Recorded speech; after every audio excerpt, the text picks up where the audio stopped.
बिस्मिल्लाहिर्रहमानिर्रहीम, अस्सलाम वालेकुम। मैं हूँ आयशा एहतशाम। पाकिस्तान में पहले तो सिर्फ ईद उल फितर के चांद को लेकर ही बहस होती थी, लेकिन पहली बार ईद उल अजहा के चांद पर भी एक बड़ी बहस छिड़ी हुई है। और इस बहस की वजह यह है जी कि वफाकी वज़ीर science and technology Fawad Chaudhry जो हैं वो मैदान में आ चुके हैं और उन्होंने गुज़श्ता रोज रुयत हिलाल कमेटी के ऐलान की जो है वो तरदीद की थी। फवाद चौधरी के मुताबिक साइंसी लिहाज से चांद नजर आ चुका है और रुयत हिलाल कमेटी ये कहती है कि चांद नजर नहीं आया और चांद बादलों की वजह से नजर नहीं आया। फवाद चौधरी ने इतराज उठाया कि बादल होंगे तो आखिर चांद कैसे नजर आएगा। कल जब बादल नहीं होंगे तो लोग देख लेंगे कि चांद 2 दिन का हो चुका। वफाकी वजीर ने यह भी बयान दिया कि उलमा कराम पहले ये तय कर लें कि टेक्नोलॉजी जो है वो हलाल है या फिर हराम है। अगर घड़ी देखकर नमाज पढ़ी जा सकती है तो टेक्नोलॉजी की मदद से चांद को आखिर क्यों नहीं देखा जा सकता। रुयत हिलाल कमेटी को चांद नजर नहीं आया, लेकिन रुयत ऐप पर देखें चांद नजर आ जाएगा। फवाद चौधरी ने ये ऐलान किया था कि ईद उल अजहा जो है वो 31 जुलाई को होगी और ये अभी कुछ देर पहले की बात नहीं बल्कि काफी दिन पहले से जो है फवाद चौधरी साहब ये ऐलान कर चुके थे कि मैं ये ऐलान कर रहा हूं कि 31 जुलाई को ही ईद होगी। लेकिन रुयत हिलाल कमेटी के मुताबिक ईद जो है वो अब 1 अगस्त को होगी। चांद पर एक बार फिर से जी ये तनाजा पैदा हो चुका है और आज फवाद चौधरी ने चांद की तस्वीर भी ट्वीट कर दी है जिसमें चांद काफी वाज़े नजर आ रहा है और वाज़े होने की वजह से इस वक्त जो बहस छिड़ी हुई है वो ये है कि क्या ये पहली का चांद है या दूसरी तारीख का चांद है। हमारे साथ इस वक्त इसी मौजू पर गुफ्तगू करने के लिए और ये इसी सवाल की खोज लगाने के लिए कि आखिर ये चांद पहली का है या दूसरी का है, ये क्या बहस है, क्यों हो रही है, और हमारे पास जो इस चीज के लिए महकमा मौसमियात का और इन चीजों की खबर रखने के लिए जो डिपार्टमेंट मौजूद है आखिर उसका वर्जन इस हवाले से क्या है। महकमा मौसमियात के माहिर और DG met doctor Ghulam Rasool साहब इस वक्त प्रोग्राम में हमें ज्वाइन कर चुके हैं। बहुत शुक्रिया डॉक्टर साहब प्रोग्राम में ज्वाइन करने के लिए। डॉक्टर साहब ये इस वक्त एक बहस छिड़ी हुई यकीनन आपके इल्म में भी होगी। अगर ऑब्वियसली महकमा मौसमियात के माहिर और डीजी मेट होने की हैसियत से मैं आपसे ये सवाल पूछूं कि आखिर क्या है जवाब इस सवाल का कि क्या ये चांद पहली का है? जी बहुत शुक्रिया। मैं वजाहत कर दूं कि मैं डीजी था, रिटायर हो गया, मगर मैं एज साइंटिस्ट ये वजाहत करना चाहूँगा कि निज़ाम शम्सी की जो साइंस है सोलर ये एस्ट्रोनॉमी कहलाती है और एस्ट्रोनॉमी जो है ये बड़ी परफेक्ट साइंस है। ये 100 साल के लिए कैलेंडर जो है वो तरतीब दे सकती है। अच्छा। और उसमें कतई तौर पे कोई फर्क नजर नहीं आता। आप सूरज ग्रहण, चांद ग्रहण के टाइम देख लें, अभी हाल ही में जो सूरज ग्रहण हुआ उसके शुरू होने का टाइम, उसका पीक टाइम और उसका खत्म होने का टाइम सेकंड के हिसाब से परफेक्ट आया। ठीक है। तो इस एतबार से ये साइंस जो है ये बहुत परफेक्ट नताइज देती है। मैं फवाद चौधरी साहब के साथ बिल्कुल एग्री करता हूँ कि साइंस जो है अब चांद की रोयत जो है वो हमारे यहाँ तफरीक का बायस बनती जा रही है और अब इस नहज तक पहुंच चुकी है कि एक सूबा जो है वो बिल्कुल ही हमसे डिटैच हो जाता है, वो अपना रास्ता इख्तियार करता है। तो इस तफरीक को ख़त्म करने के लिए जब हम तमाम चीज़ों में बाकी मजहब के एतबार, मजहबी एतबार से इस्लाम में हम साइंसी इजादात को इस्तेमाल कर रहे हैं तो फिर यहाँ पे साइंस को इस्तेमाल करने में हर्ज क्या है? सही है, ठीक है। चेयरमैन इस्लामी नजरियाती काउंसिल किबला यास साहब भी हमें ज्वाइन कर चुके हैं। किबला यास साहब, चांद की एक तस्वीर जो है वो फवाद चौधरी साहब ने शेयर की है और चांद उसमें काफी वाज़े तौर पर देखा जा सकता है और अमूमी राय जो लोगों की है वो सिर्फ फवाद चौधरी का वो जो एक पॉइंट ऑफ व्यू है उसके साथ जा रही है क्योंकि चांद काफी ऑब्वियस है। उसके बाद फिर उन्होंने उस तस्वीर के नीचे ये भी लिखा है कि अब अवाम खुद फैसला करें। एक फैसला जो है वो मुफ्ती साहब की जानिब से हमारे पास आता है, एक फैसला जो है वो फवाद चौधरी साहब की एक राय है और तीसरी चीज वो अवाम के ऊपर छोड़ते हैं कि अब अवाम खुद फैसला करे कौन सही है कौन गलत है। ये मामला तो उलझता ही जा रहा है। किबला साहब, बिल्कुल आपने बहुत अहम नुक्ता उठाया, इसमें कोई शक नहीं। जहां तक साइंस का ताल्लुक है, टेक्नोलॉजी का ताल्लुक है, ये कैलेंडर वगैरह ये तो एक बहुत पुराना सिलसिला है। उमर खयाम ने सदियों पहले ये दिनों का तायुन किया था, साल के लिए 365 और कुछ फ्रैक्शन। तो आज भी वही है और ये हमारे दौर में हम जब नौजवान थे तो जंत्रियां आया करती थी, तो अब तो बहुत प्रिसीजन आई है, अब तो बहुत यानी सही तरीके से वो बताते हैं। लेकिन जहां मैंने मुताला किया है, मुझे लगता है ऐसा है कि इस वक्त की जो सूरत हाल है, ईद उल फितर में जरा सूरत हाल मुख्तलिफ थी। सही। इस वक्त की जो सूरत हाल है इसमें ये है कि चौधरी फवाद साहब जो बात कर रहे हैं उसकी बात बिल्कुल सही है। ठीक। चांद की तख्लीक की बात, क्रिएशन ऑफ मून, जो शरई पोजीशन है उलमाए किराम और रुयत हिलाल कमेटी की पोजीशन, वो ये है कि तख्लीक जो है, क्रिएशन जो है, जी। वो तो ठीक है, हम मानते हैं, लेकिन असल चीज जो है वो शहादत और रोयत है।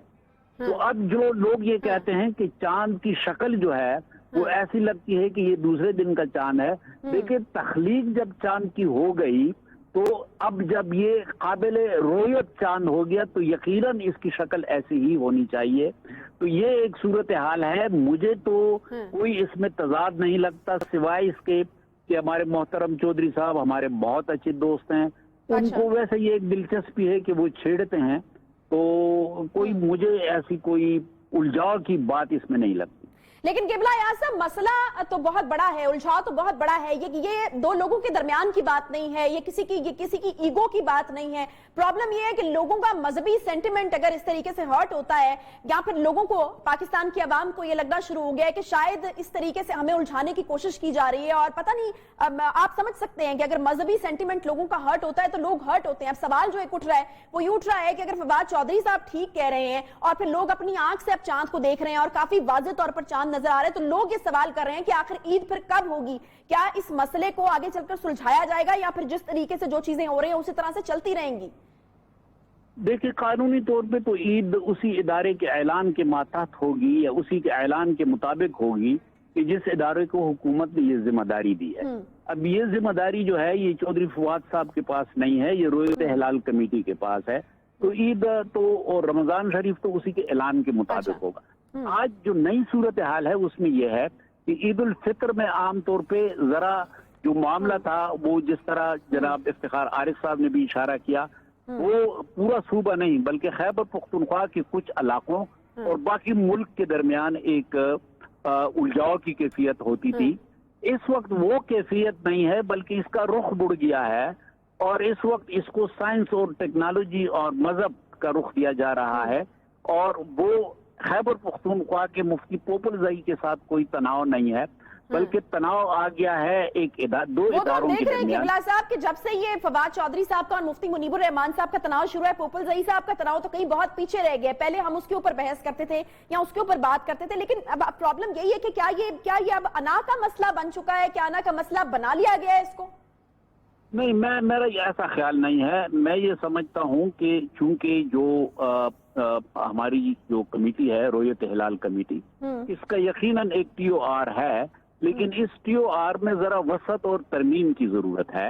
अच्छा। अगर हम वसत और उसके फिक्र के अंदर उसकी गुंजाइश है, और वो ये है कि ऐसे ममालिक आस पास के कि जिनकी रात और दिन का इश्तिराक हो, जिस मसले का तस्वर जो है, जोन का तस्वर, तो उनके यहाँ जो रोयत है उसको भी आप एतबार दे सकते हैं।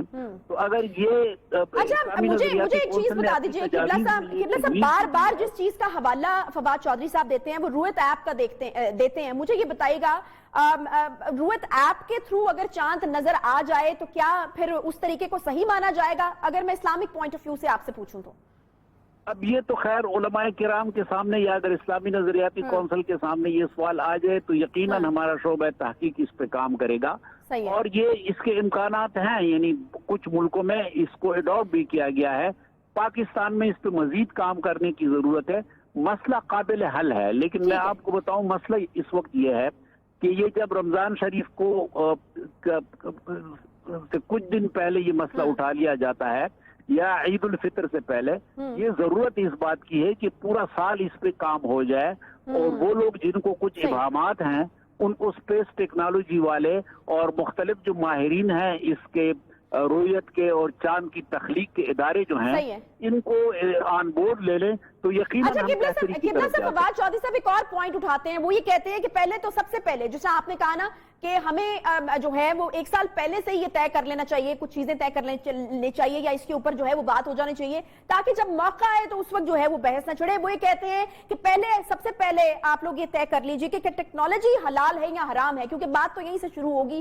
اگر ٹیکنالوجی جو ہے وہ آپ قرار دیتے ہیں کہ حلال ہے تو پھر تو obviously اگر گھڑی دیکھ کر نماز پڑھی جا سکتی ہے تو ٹیکنالوجی کی مدد سے چاند کیوں نہیں دیکھا جا سکتا؟ تو یہ بڑے بیسک قسم کے سوال ہیں جو بار بار اٹھاتے ہیں. وہ تو دیکھیں, اس میں کوئی اختلاف نہیں ہے, اس میں محض لفظوں کا وہ ہیر پیر ہے, ایسی کوئی بات نہیں ہے. ٹیکنالوجی کو کوئی بھی حرام قرار نہیں دیتا, یہ ایک ٹول ہے, ایک سہولت ہے, اس کو آپ کیسے استعمال کرتے ہیں یہ کسی نے یہ انکار نہیں کیا. چاند کی تخلیق, چاند کی مختلف تشکیل, یہ ساری باتیں جو ہیں ان سے استفادہ بہت ضروری ہے. لیکن میں نے جو سال کی بات کی وہ اس حوالے سے نہیں کی. رویت تو اسی وقت ہوگی کہ جب آپ کا 29واں مہینے کی تاریخ ہے.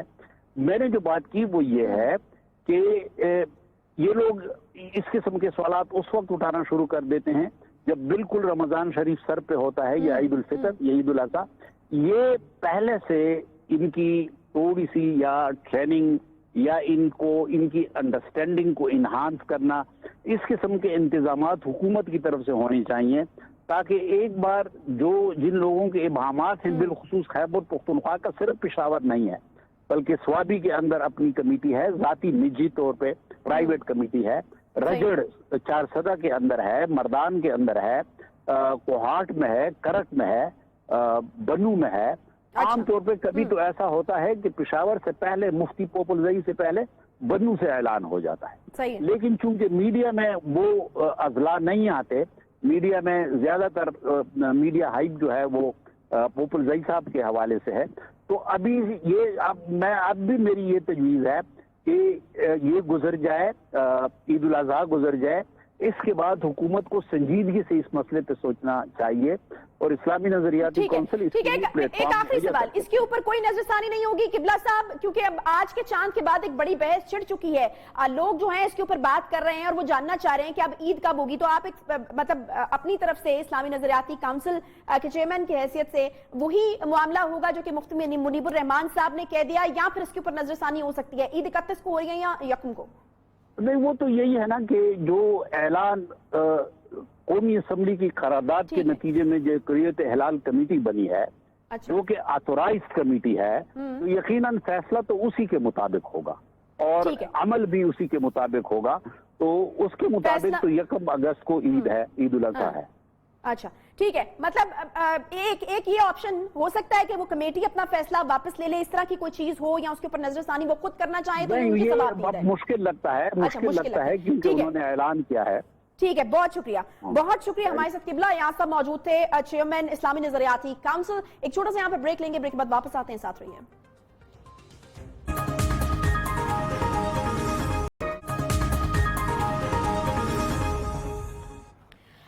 ویلکم بیک جی. اور بات کریں گے آج کی ایک اور بڑی اہم خبر پر, اور وہ یہ کہ غیر ملکی میڈیا نے لائن آف کنٹرول کا آج دورہ کیا ہے, اور اس دورہ کرنے کے بعد بھارت کے ڈھول کا جو پول ہے وہ مکمل طور پر کھل چکا ہے. پروپیگنڈا تو بہت بڑا کیا جاتا ہے, بہت بلند و بانگ دعوے کیے جاتے ہیں, بہت مظلوم بنا جاتا ہے, لیکن جب باری آتی ہے اجازت دینے کی غیر ملکی میڈیا کو ان زیادتیوں کے حوالے سے جو کہ آپ کلیم کرتے ہیں کہ آپ کے ساتھ ہو رہی ہیں, تو پھر اجازت جو ہے وہاں سے نہیں دی جاتی ہے. وفد بھارتی فوج کی بلا اشتعال فائرنگ سے متاثرہ افراد کے ساتھ وہاں پر ملاقاتیں کی ہیں اور نقصانات کا بھی وہاں پر جائزہ لیا ہے. وہاں پر لوگوں کی داستانیں سن کر غیر ملکی میڈیا کے جو لوگ صحافی وہاں پر موجود تھے, ان کی آنکھیں بھر آئیں. ہم نے دیکھا کہ جو بربریت بھارت نے کی, جو ظلم بھارت نے کیا, اس کی بھینٹ چڑھے بہت سارے لوگوں کے پیارے, انہوں نے اپنی داستانیں سنائی اور بہت سارے لوگوں کے حصے میں آئی عمر بھر کی معذوری. پچھلے 70 سال سے ہم دیکھ رہے ہیں کہ لائن آف کنٹرول کی خلاف ورزیاں جاری ہیں, اشتعال انگیزی جاری ہے, یہاں پر جو ہے وہ ظلم کیا جاتا ہے, ناانصافی کی جاتی ہے, کسی بھی طرح کے رولز اور ریگولیشنز کو بلائے طاق رکھتے ہوئے آبادی کو نشانہ بنایا جاتا ہے, बच्चों को निशाना बनाया जाता है, खवातीन को निशाना बनाया जाता है। आज एक बड़ी डेवलपमेंट इस लिहाज से भी थी क्योंकि गैर मुल्की मीडिया को, ये पाकिस्तानी मीडिया नहीं था बल्कि गैर मुल्की मीडिया था, पूरी दुनिया से यहाँ पर मीडिया था जिसको पूरे तरीके से पाकिस्तान की तरफ से और पाकिस्तान की साइड से जो है पूरे तरीके से एक्सेस दिया गया। तमाम चीजों को उन्होंने जायजा लिया। वहां पर जो लोग मौजूद थे उन्होंने खुद मिले, खुद मुलाकातें की उन मुतासरीन से जो कि जुल्म और बर्बरियत की भेंट चढ़े हैं, उनसे मुलाकातें की, उनकी दास्तानें सुनी। लेकिन दूसरी तरफ के दौरे की जो इजाजत है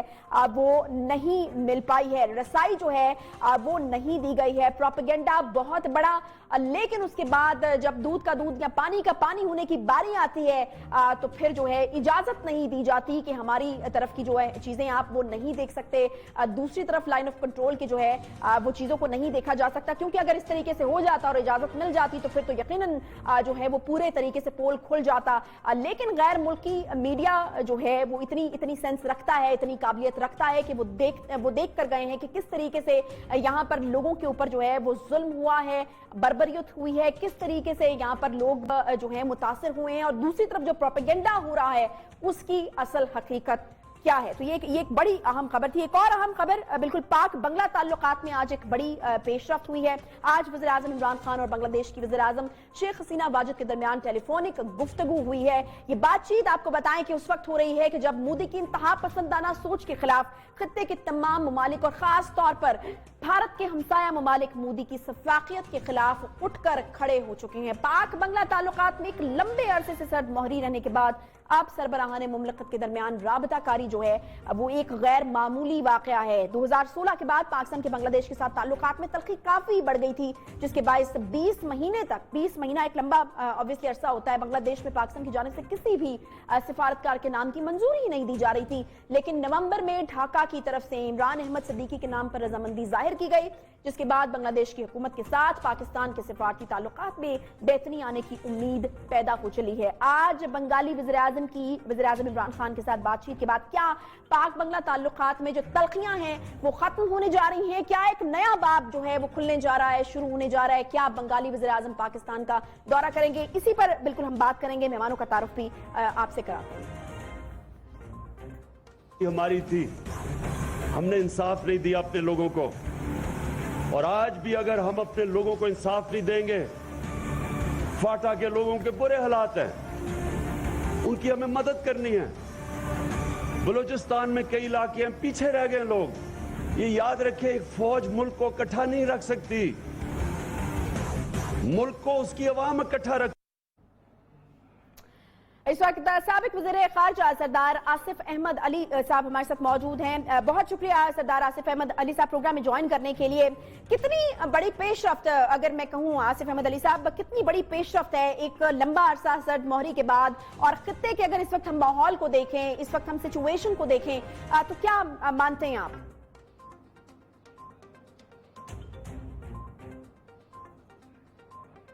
मतलब क्या है वो तो बदल लो आपके। सरदार आसिफ अहमद अली साहब, आवाज आ रही है आपको? जी आवाज आ रही है, आपके सवाल की समझ नहीं आ रही मुझे, क्या सवाल है क्या? ठीक है, लाइन का कुछ शायद प्रॉब्लम है। नईम खालिद लोधी साहब भी हमें दिफाई तज्जियाकार हैं, ज्वाइन कर चुके हैं। नईम खालिद लोधी साहब, मैं वापस आती हूँ सरदार साहब आपकी तरफ। नईम खालिद लोधी साहब, पहले मैं आपसे पूछ लेती हूँ, टेलीफोनिक राब्ता हुआ है वज़ीर आज़म इमरान खान का बांग्लादेश की वज़ीर आज़म शेख हसीना वाजिद से, कितनी बड़ी पेशरफ्त है ये? बिछड़े भाई जब भी मिलें उसी वक्त अच्छा है, और ये बेशक ये तो नतीजा है तो मोदी की गलत पॉलिसियों का, लेकिन फायदा बांग्लादेश को भी हुआ है, पाकिस्तान को भी हुआ है। पुराने दोस्त करीब आए हैं, इंशाल्लाह ये दोस्ती और बढ़ेगी। आपने देखा कि जो कुछ हिंदुस्तान में मुसलमानों के साथ हो रहा है, स्पेशली जो उन्होंने सिटीजन एक्ट के तहत किया, और बहुत सारे ऐसे बंगालियों को निकलने का, देश निकालने का वो दे दिया परवाना, तो उसके ये सारे शास्त्राने हैं।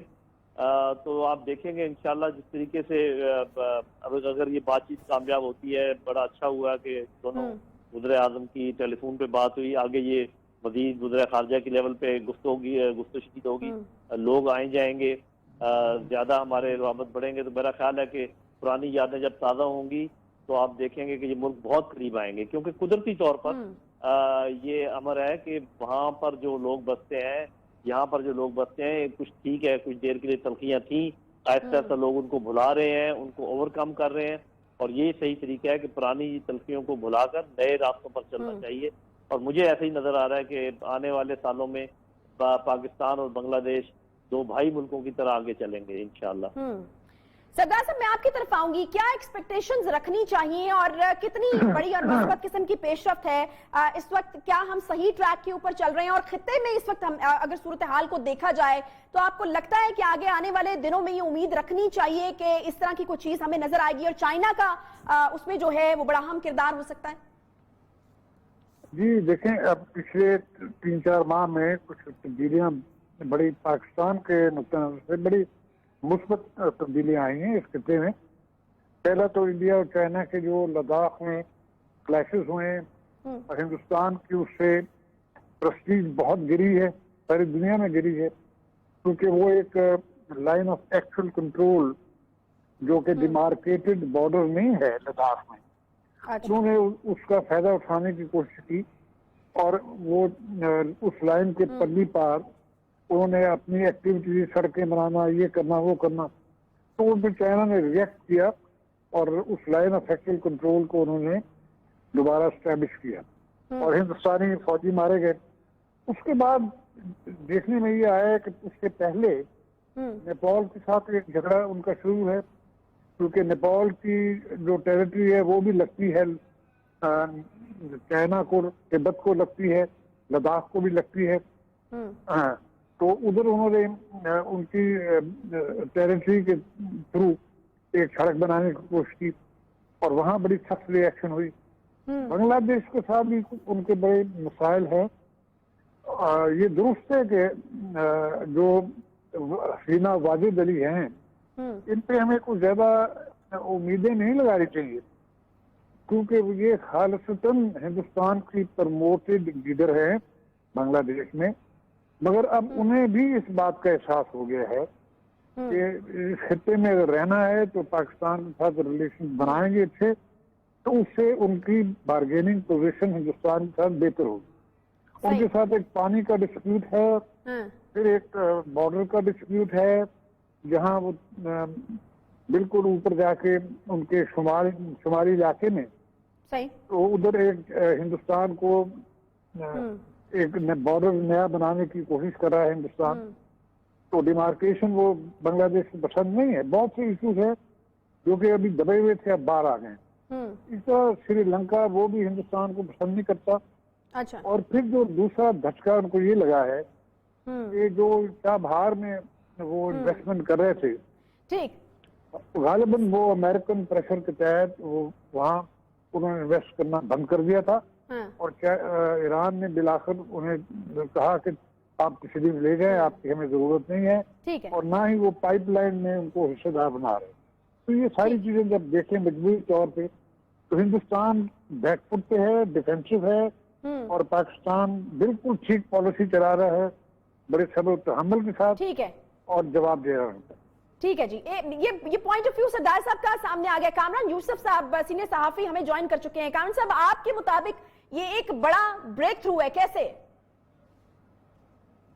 دیکھیں، break through in that sense ہے کیونکہ تھوڑا سا ہمیں پاسٹ میں جانا پڑے گا، کیونکہ ویسے تو 1971 کے بعد ہی ہمارے تعلقات اتار چڑھاؤ رہا ہے، لیکن جو موجودہ جو ٹینشن کئی سالوں سے جاری ہے وہ ہے 2009 کے بعد، جب سے جو موجودہ وزیراعظم ہے عوامی لیگ کی شیخ حسینہ، جب وہ وزیراعظم بنی تو اس کے بعد سے ہمارے تعلقات مزید خراب ہوئے. اس کی بہت بڑی وجہ یہ ہے کہ انہوں نے آتے سال ہی ایک انٹرنیشنل ٹریبیونل بنایا، جس میں انہوں نے ان لوگوں کو ٹرائی کیا جو 1971 میں، وہ بے شک بنگلہ دیش کی جماعت اسلامی ہو یا وہ جماعتیں جو اس وقت پاکستان کو سپورٹ کرتی تھیں، ان کے خلاف انہوں نے ٹرائل کیا اور بہت سے لوگوں کو پھانسیاں بھی دیں.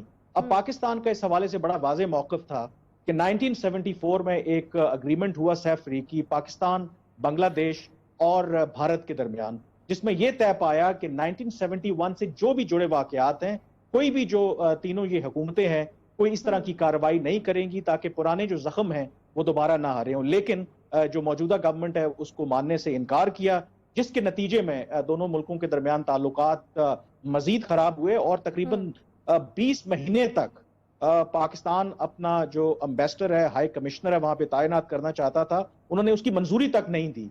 और जो सरदार आसिफ साहब ने भी एक नुक्ता बयान किया कि एक बहुत बड़ी वजह यह भी है कि शेख हसीना और जो भारत के इस वक्त ताल्लुकात हैं वो बहुत गहरे थे, इस हवाले से भारत ने भी खूब एडवांटेज लिया। लेकिन अब जो खित्ते में जो थोड़ी सी तब्दीलियां आई हैं, नंबर 1 के जो बांग्लादेश की हुकूमत को ये एहसास हुआ है कि जो मोदी सरकार है या भारत की जो पॉलिसीज हैं वो शायद उनके मफाद में भी नहीं है, क्योंकि वो एक्सपेंशनिस्ट पॉलिसीज हैं और बांग्लादेश जो है एक बड़ी कॉम परस्त मुल्क है, तो वो इस पे कॉम्प्रोमाइज नहीं करते। एक ये फैक्टर, और दूसरा जो इसके अंदर जो चीज आई है वो चीन का जो असर और रसूख बड़ा है। बांग्लादेश जो है वो बेल्ट एंड रोड इनिशिएटिव का हिस्सा है और बहुत से जो ऐसे इनिशिएटिव्स हैं वो बांग्लादेश के हवाले से चीन ने किए हैं। तो ये जो दोनों डेवलपमेंट्स हुई हैं, इसके बीच में पाकिस्तान को लगा कि ये एक अच्छा मौका है कि रीच आउट किया जाए। और 1 जुलाई को एक बहुत अहम मुलाकात हुई थी पाकिस्तान के जो इस वक्त हाई कमिश्नर हैं इमरान अहमद सिद्दीकी और जो बांग्लादेश के वज़ीर ख़ारजा हैं, और ये उन मुलाकातों का नतीजा ही है कि आज जो हमारे वज़ीर आज़म इमरान खान और शेख हसीना के दरमियान ये जो टेलीफोनिक राब्ता हुआ है। लेकिन मैं यहाँ पर एक वर्ड ऑफ कॉशन जरूर दूंगा कि it's a very small step, क्योंकि जो मिसट्रस्ट है दोनों मुल्कों के दरमियान वो बहुत ज्यादा है, खास करके जो शेख हसीना की जमात है, शेख हसीना खुद, क्योंकि वो ये मुतालबा करते हैं पाकिस्तान से कि पाकिस्तान सरकारी सतह पर 1971 में जो कुछ हुआ उस पर माफी मांगे, उस पर जाहिर है कि पाकिस्तान के तहफ़्फ़ुज़ात। सही है। नईम खालिद लोधी साहब, ये 1971 ऑब्वियसली एक जो है काफी इस तरह का बाब है कि जिसको दोनों तरफ से बुलाया नहीं जा सकता। आपको लगता है 1971 के जख्म कभी भर पाएंगे और हम देखेंगे कि ये जो दोनों मुल्क हैं इनकी कुर्बतें बढ़ती हुई आगे नजर आएंगी? वक्त हर चीज का मरहम है और पुराने जख्मों को बार बार कुरेदना नहीं चाहिए। और ये बात दुनिया में आम है कि आपने देखा बड़े बड़े दुश्मन आपस में मिले हैं, ऐसे मुल्क जो बट गए थे वो आपस में दोबारा जुड़े हैं। तो इसको तो बहुत अरसा गुजर गया और हमें वो तमाम चीजें भूल जानी चाहिए। एक दूसरे की तरफ उठाने की कोई जरूरत नहीं है, ये भी जोर देने की जरूरत नहीं है कि कसूर उनका था, कसूर आपका था, किसका था। मेरा अपना ख्याल है कि हमें पॉलिटिकल डिप्लोमेसी, इकोनॉमिक डिप्लोमेसी और मिलिट्री डिप्लोमेसी तीनों को आगे बढ़ाना चाहिए। इन तीनों जहतों में और स्टूडेंट्स का आपस में तबादला इसी तरीके से अगर हम ये तमाम हम जहत अगर हम कोशिशें करें तो मेरा अंदाजा ये है कि 3 से 5 साल में पाकिस्तान और बांग्लादेश बिल्कुल भाई भाई की तरह आपको नजर आएंगे। लेकिन बहुत काम करने की जरूरत है। ठीक मेरे भाई कह रहे थे कि ये पहला छोटा बेबी स्टेप है, लेकिन बहुत कुछ और हम कर सकते हैं और हमें करना चाहिए, जैसे मैंने कहा मिलिट्री फील्ड में, इकोनॉमिक फील्ड में और पॉलिटिकल फील्ड में। और ये इंशाल्लाह आप देखेंगे कि इसी तरह होने जा रहा है। बिल्कुल, एक बड़ी तब्दीली बेबी स्टेप्स को लेकर ही अमल में आती है। सरदार साहब, मैं एक दफा फिर आपकी तरफ आऊंगी। अगर हम इस वक्त खित्ते की सूरत हाल देखें तो आपको लगता है कि भारत का घेराव हो चुका है? हिंदुत्व का एक जो नजरिया था, सर चढ़कर वहां पर बोल रहा था, इस वक्त हम देखते हैं चाइना को एक तरफ देखते हैं, फिर बांग्लादेश के साथ ये डेवलपमेंट है, फिर चीन के ईरान के साथ जो इस वक्त मुआहदे हो रहे हैं उसको भी हम देख रहे हैं। अफगानिस्तान में जो हुकूमती सूरत हाल इस वक्त बनती हुई नजर आ रही है। तो आपको लगता है कि इस वक्त भारत का जो है वो घेराव हो चुका है? नहीं, ये तो मैं शायद ना कह सकूं, मगर ये मैं जरूर कहूंगा कि अफगानिस्तान में जो अमन की जो कोशिशें हो रही हैं उसमें हिंदुस्तान का कोई रोल नहीं है। उधर से भी हिंदुस्तान आउट है। और फिर जब उन्होंने अमेरिका के साथ स्ट्रेटेजिक अलायंस वो ओबामा के दौर में शायद हुआ था, क्लिंटन के दौर में, और वो समझते थे कि अब अमेरिका हर हिंदुस्तान के इशू पे बड़ा सख्त स्टैंड लेगा और कश्मीर को किसी हद तक अमेरिका ने उसको जो मूवमेंट थी वहाँ तहरीक है उसको टेररिस्ट मूवमेंट कराने में वो कामयाब हो गया। मगर जहाँ उनके फेलियर्स हैं, फेलियर ये हुआ कि जब टेस्ट केस था वो चाइना के साथ जो बॉर्डर की जो क्लैशेस हुए हैं उसमें हिंदुस्तान तवक्को रखता था कि अमेरिका बढ़ चढ़ के डिप्लोमेटिक पॉलिटिकल सपोर्ट इंडिया को देगा। मगर वहाँ डोनाल्ड ट्रंप ने पहले तो कहा कि मैं सालसी के लिए तैयार हूँ, फिर कहा कि ये कॉन्फ्लिक्ट नहीं होना चाहिए, पीसफुली रिजॉल्व होना चाहिए। तो ये खातिर खा उसने सपोर्ट हिंदुस्तान की नहीं की, बल्कि न्यूट्रल पोजीशन एक अडॉप्ट की। वो एक बहुत बड़ा झटका लगा। और फिर एक झटका जो उनको परमानेंटली लगता जा रहा है वो ये है कि जो सिटीजन अमेंडमेंट एक्ट पास किया है वो दुनिया में एक बदतरीन पीस ऑफ लेजिस्लेशन समझा जाता है। और जो मुसलमानों को इस वक्त माइनॉरिटीज का जो हाल हो रहा है वो भी दुनिया नोटिस ले रही है, और कश्मीर के अंदर जो वायलेशन हो रही हैं, जो तशद्दुद हो रहा है, हिंदुस्तान की स्टेट टेररिज्म जो हो रहा है उसका भी नोटिस दुनिया ले रही है, और जगह ये नोटिस लेना शुरू कर दिया लोगों ने। कामरान साहब, आज एक बड़ी डेवलपमेंट ये भी हुई है कि गैर मुल्की मीडिया ने लाइन ऑफ कंट्रोल का दौरा किया और दूसरी तरफ जो है वो इस दौरा करने की इजाजत नहीं मिली। यकीनन एक बड़ी डेवलपमेंट है, भारतीय जो प्रोपेगेंडा है और उसका भी जो है वो पोल खुल गया है, आज हकीकत आया हो गई है दुनिया के सामने। देखें, पाकिस्तान तो ये आज की बात नहीं है, पाकिस्तान तो हमेशा से जो लाइन ऑफ कंट्रोल का हमारी तरफ का हिस्सा है, उस वक्त तो मेरे ख्याल में माजी में इवन के जो भारतीय सहाफी हैं उनको भी हम लेके जाते रहे वहां पर, और दोनों का तो कंपैरिजन है ही नहीं, मतलब इसके अंदर। और इसी तरह के यूनाइटेड नेशंस के जो ऑब्जर्वर्स हैं वो भी वहां पर मौजूद हैं, ये तो कोई इशू है ही नहीं।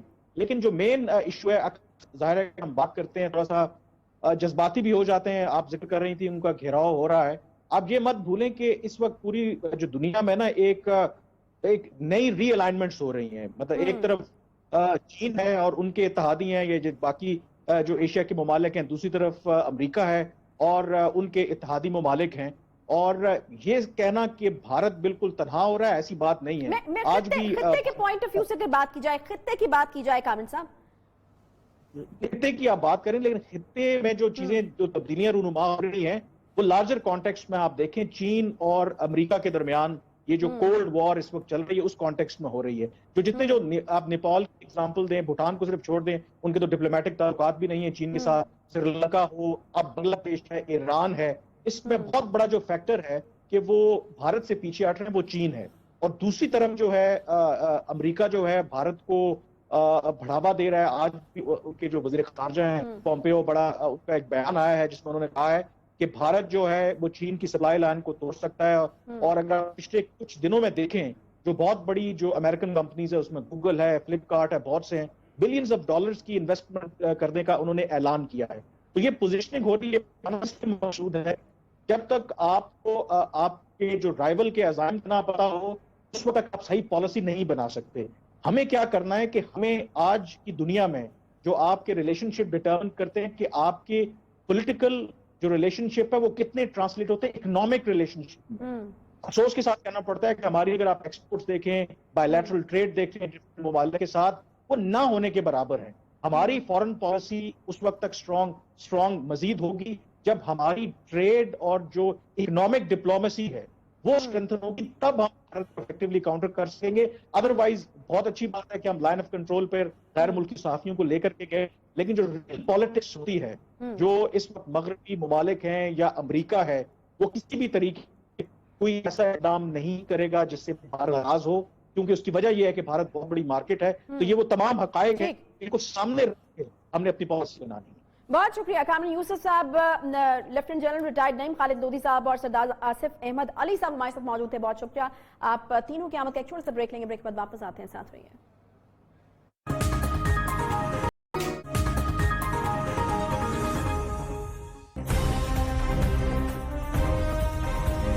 ये हमारी हुकूमत का आपसे वादा है और ये प्राइम मिनिस्टर इमरान खान की विजन है कि ये फाइलें अब पहिया लगने के बगैर इंशाल्लाह आगे जाएंगी, इनको पहिया नहीं लगाना पड़ेगा। हमारा प्राइवेट सेक्टर हमेशा यही कहता रहा, फरियाद करता रहा कि फाइल्स की जो मूवमेंट है उसको आप फैसिलिटेट करें, तेज़ करें, और एक फ़ाइल को जो है वो सालों साल लग जाते हैं। तो आई थिंक कि गवर्नर पंजाब जनाब सरवर साहब ने एक बड़ा ही तारीखी फैसला किया कि हर फाइल का फैसला जो है वो 10 दिन में होना चाहिए, और 10 दिन के बाद जो है ये फाइल आगे चल रही है।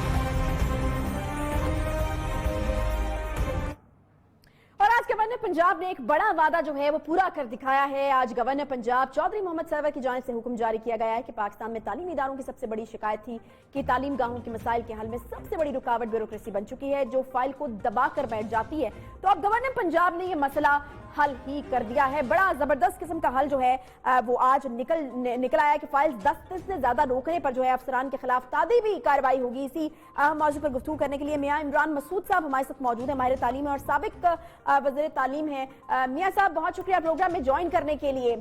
کتنا بڑا obviously ایک بہت بڑی ڈیولپمنٹ ہے, کیا مسائل تھے اور اب کتنا ایکسپیڈائٹ ہو جائے گا یہ پروسیجر اور اس کے کتنے اچھے اثرات ہم دیکھیں گے جامعات کے اوپر؟ دیکھیں, میں تو خراج تحسین پیش کرتا ہوں گورنر پنجاب کو, اپنا سرور صاحب کو.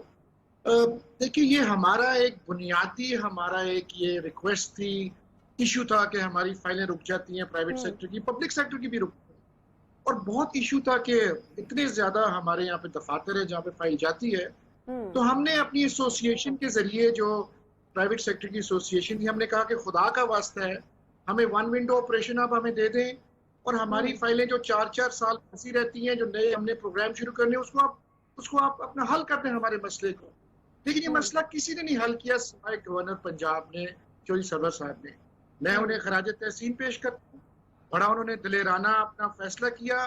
آئین انہیں یہ حق دیتا ہے, آئین انہیں یہ پاور دیتا ہے, وہ چانسلر ہیں, ان کا ایک آئینی رول ہے, پاکستان کانسٹیٹیوشن میں ان کا رول یہ لکھا ہوا ہے.